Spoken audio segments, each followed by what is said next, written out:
Hello, in this video I will teach you a trick move.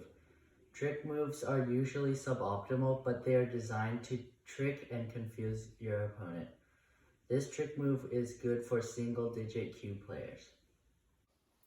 This trick move starts with when white approaches high. Now, after black pincers, and white tries to settle in the corner.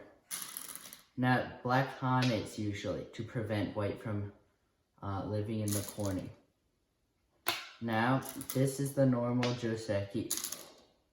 White plays this move to threaten pressing black or this nice peep move. If black defends, then this press is very painful because now black doesn't have much potential on either side. And white's group is already out.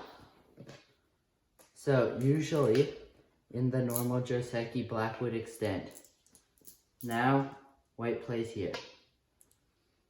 Black has to connect because otherwise, white can cut and white will have more liberties. So, black has to connect. Once white extends, black can connect up underneath.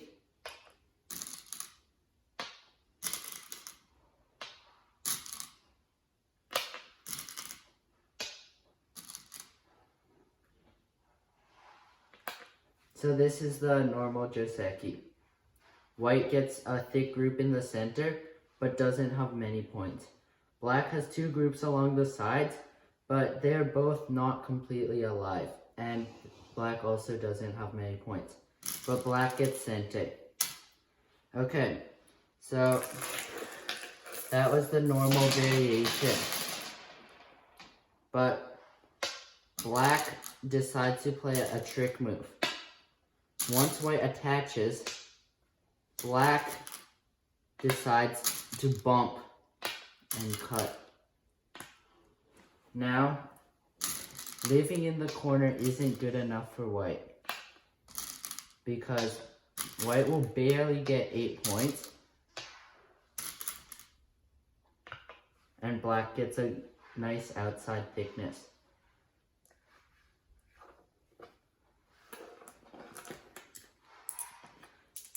So if white tries to capture the one stone, black can just extend and can capture white's 2 stones.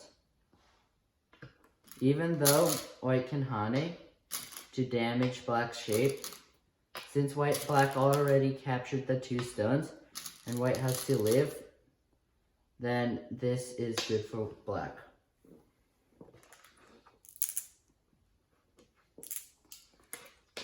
White can try to play this nice extension. White is looking to threaten to capture the 1 black stone or to hane. If black decides to defend the 2 stones, white can capture this stone. And now black cannot escape. So if black tries to descend and save the 1 stone, after white damages black's shape, we can see that this result is much better than in the other position because black's shape is not as good and black still has 2 weak groups, and also white's 2 stones weren't captured and white is out. Okay, but black has this nice move, the hane. This solves both problems. Now white cannot capture the black stone because black will be able to capture white, and this position is good for black because black has a big corner.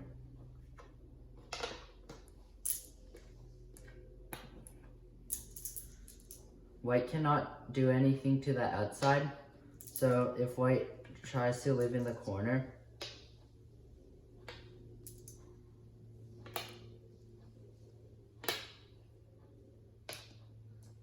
black's shape is now much better than in the previous sequence. Now we can see that black only really has 1 weak group and now already has a base and can easily make a base here or can jump out. So if the extension doesn't work, what can white do? White can hane. Now if black decides to block, white should not extend now because black can go right here. And it's like in the other position. White cannot capture the one stone, and this variation is even worse because this one stone is dead. So white might try to cut, not giving black time to capture the one stone. So all of these moves are forcing, and once white captures his stone, it looks like it worked. But these exchanges were not good for white because now black's group is settled here and black has sente. So it is important for white to just play this atari right away because this move will be sente anytime. So if black descends, it looks like black can capture the two white stones.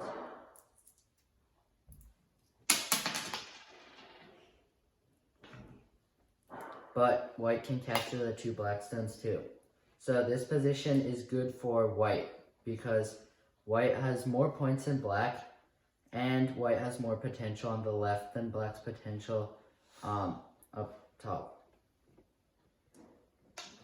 So after the hane, what should black play?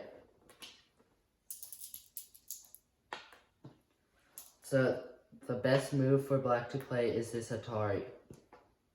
After white extends, if black has the ladder, black can play here.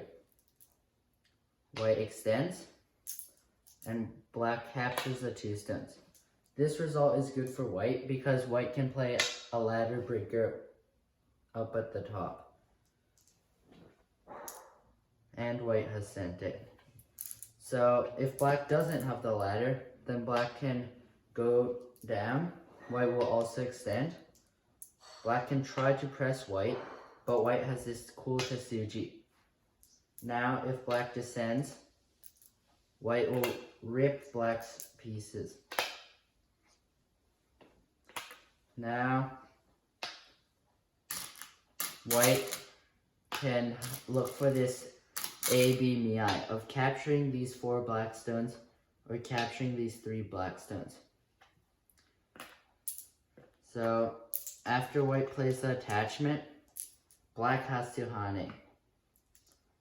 Now white tries to connect up, and the AI says that black should take a panuki on the outside and give up the 2 cutting stones. Try to settle there. So this result is definitely good for white because even though black has both sides, white is pretty strong in the corner and doesn't have many problems. To recap this video, the trick move starts with this sequence. White attaches to live in the corner. Usually, black hanes and extends. Now you should remember this move to look for pressing black or playing this peep move. In this trick move, black bumps and cuts. White must remember this hane. All other variations are not good. If white lives in the corner, it is good for black. And white cannot capture this stone. So after white hanes, if black extends, this position is also not good for black because white gets to live in the corner in sente, and there's still weaknesses here, and white can immediately pull out this stone because black's shape is not good. After this, if black hanes, white should not try to play any exchanges like this because black will just capture or it will be a bad exchange. So white should just capture the stone right away. If black decides to resist, white can just take the other 2 black stones and give up those 2 white stones and get a better position. The best way for black to respond to the hane is to atari. After this, if black has the ladder, black can connect. Otherwise, black can descend, and white should remember this nice attachment. Hopefully after watching this video, you will be able to get a good position if your opponent tries to trick you. Or maybe you will even try this trick move out in your own games.